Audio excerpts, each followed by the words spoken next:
Hello, welcome to my presentation. Samsung is a company that produces electronic gadgets. However, the products that Samsung produces have steps on how it became how it was. All things starts with the purchasing department. Firstly, Samsung needs to purchase their materials from vendors.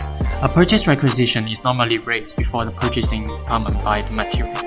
A purchase requisition is then created so that Samsung can buy the material that they need.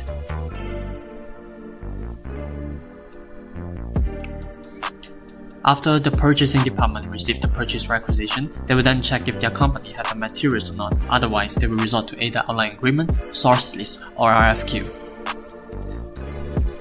Source list refers to the list that states what vendor can provide what materials for Samsung.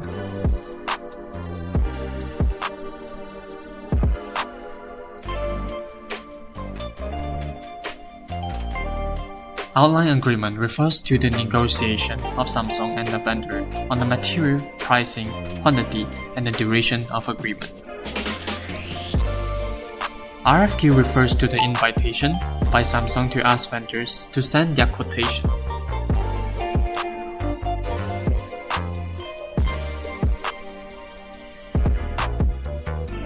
Before issuing a purchase order, Samsung will first determine which is the best vendor to buy from using vendor evaluation.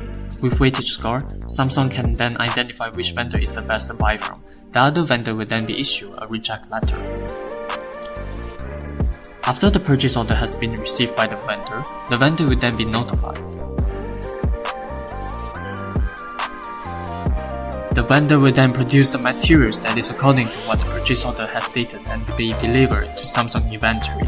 Then, it will increase the stock of Samsung. Samsung will then check the purchase order against the invoice received to check if the price, material, and the quantity are according to what it has stated. If it is according to what it is stated, then Samsung will prepare for the payment of their purchase. They can choose two types of payment, partial payment or full payment. After the payment is done, the purchasing stage is complete. Created using Powtoon.